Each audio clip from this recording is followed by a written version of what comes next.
ಉಪರಾಷ್ಟ್ರಪತಿಯಾದ ರಾಧಾಕೃಷ್ಣನ್ಗೆ ಮೋದಿ ಅಭಿನಂದನೆ. ಮತದಾನಕ್ಕೆ ಕೈ ಹಿಡಿದುಕೊಂಡು ಬಂದಂತ ಖರ್ಗೆ ಗಡ್ಕರಿ. ಪ್ರವಾಹ ಪೀಡಿತ ಪಂಜಾಬ್ಗೆ 1600 ಕೋಟಿ ಕೇಂದ್ರ ಸಹಾಯ. ಈ ಸುದ್ದಿಯನ್ನು ನೋಡೋಣ ದೇಶ ವಿದೇಶ ನ್ಯೂಸ್ ಟಾಪ್ 9ನಲ್ಲಿ.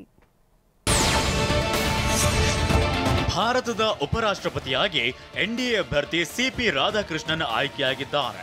152 ಮತಗಳ ಅಂತರದಿಂದ ಗೆದ್ದು ಭಾರತದ 15ನೇ ಉಪರಾಷ್ಟ್ರಪತಿಯಾಗಿ ಸಿಪಿ ರಾಧಾಕೃಷ್ಣನ್ ಆಯ್ಕೆಯಾಗಿದ್ದಾರೆ. ಸಿಪಿ ರಾಧಾಕೃಷ್ಣನ್ 452 ಮತಗಳನ್ನ ಪಡೆದರೆ ಪ್ರತಿಸ್ಪರ್ಧಿ ಸುದರ್ಶನ್ ರೆಡ್ಡಿ 300 ಮತಗಳನ್ನ ಪಡೆದಿದ್ದಾರೆ.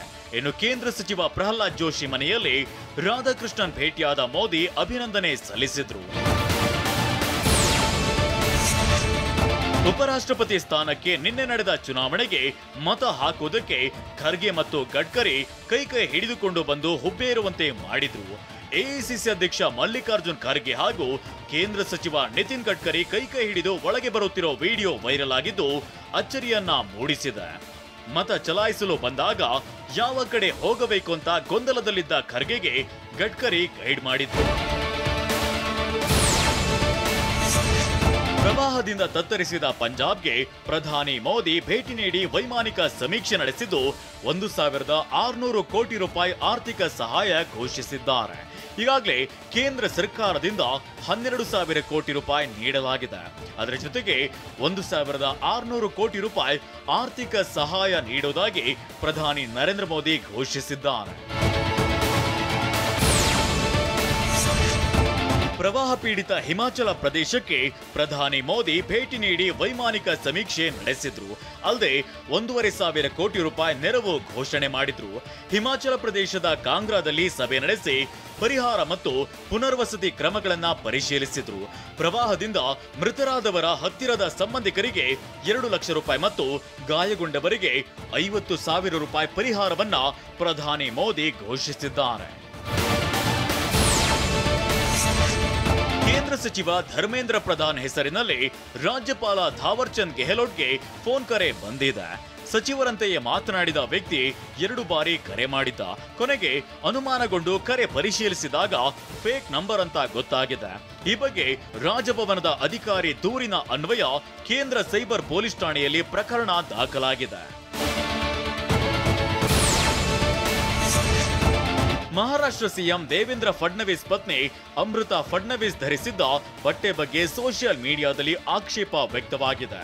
ಇತ್ತೀಚೆಗೆ ಅಕ್ಷಯ್ ಕುಮಾರ್ ಜೊತೆ ಬೀಚ್ ಸ್ವಚ್ಛತಾ ಕಾರ್ಯಕ್ರಮದಲ್ಲಿ ಅಮೃತ ಪಾಲ್ಗೊಂಡಿದ್ರು. ಈ ವೇಳೆ ಅವರು ಧರಿಸಿದ್ದ ಬಟ್ಟೆಯಿಂದಾಗಿ ಸಾಮಾಜಿಕ ಮಾಧ್ಯಮದಲ್ಲಿ ತೀವ್ರ ಟೀಕೆಗಳಿಗೆ ಗುರಿಯಾಗಿದ್ದಾರೆ. ಕೆಲವರು ಇದು ಅಸಭ್ಯ ಅಂತ ಹೇಳಿದ್ರೆ ಮತ್ತೆ ಕೆಲವರು ಅದು ವೈಯಕ್ತಿಕ ಆಯ್ಕೆ ಅಂತ ಹೇಳಿದ್ದಾರೆ. ಏಷ್ಯಾ ಕಪ್ ಗೆಲ್ಲುವ ವಿಜೇತ ತಂಡಕ್ಕೆ ಸಿಗಲಿದೆ 2.6 ಕೋಟಿ ಬಹುಮಾನ. ಟಿ20 ವಿಶ್ವಕಪ್ 2026 ಫೈನಲ್ ಮೋದಿ ಸ್ಟೇಡಿಯಂನಲ್ಲಿ ನಡೆಯಲಿದೆ. ಈ ಸುದ್ದಿಯನ್ನು ನೋಡೋಣ ಕ್ರೀಡೆ ಸಿನಿಮಾ ನ್ಯೂಸ್ ಟಾಪ್ 9ನಲ್ಲಿ. ಏಷ್ಯಾ ಕಪ್ 2025 ಕ್ರಿಕೆಟ್ ಕದನ ನಿನ್ನೆಯಿಂದ ದುಬೈನಲ್ಲಿ ಆರಂಭವಾಗಿದೆ. ಈ ಬಾರಿ ಏಷ್ಯಾ ಕಪ್ ಗೆಲ್ಲೋ ವಿಜೇತ ತಂಡಕ್ಕೆ 2.6 ಕೋಟಿ ರೂಪಾಯಿ ಬಹುಮಾನ ಸಿಗಲಿದೆ. 2ನೇ ಸ್ಥಾನ ಗಳಿಸುವ ತಂಡಕ್ಕೆ 1.3 ಕೋಟಿ ಹಾಗೂ ಸರಣಿ ಶ್ರೇಷ್ಠ ಆಟಗಾರನಿಗೆ 12.5 ಲಕ್ಷ ರೂಪಾಯಿ ಬಹುಮಾನ ಸಿಗಲಿದೆ ಎನ್ನಲಾಗಿದೆ.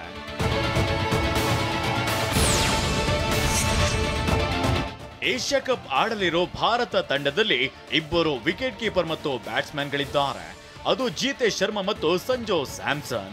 ಈ ಇಬ್ಬರಲ್ಲಿ ಭಾರತದ ಪ್ಲೇಯಿಂಗ್ 11ನಲ್ಲಿ ಇರೋದು ಯಾರು ಅಂತ ಕ್ಯಾಪ್ಟನ್ ಸೂರ್ಯಕುಮಾರ್ ಯಾದವ್ಗೆ ಪ್ರಶ್ನಿಸಲಾಗಿದೆ. ಇದಕ್ಕೆ ಉತ್ತರಿಸಿದ ಸೂರ್ಯ, ನಾವು ಸರಿಯಾದ ನಿರ್ಧಾರ ತೆಗೆದುಕೊಳ್ತೇವೆ, ನೀವು ಚಿಂತಿಸಬೇಡಿ ಅಂತ ಹೇಳಿದ್ದಾರೆ.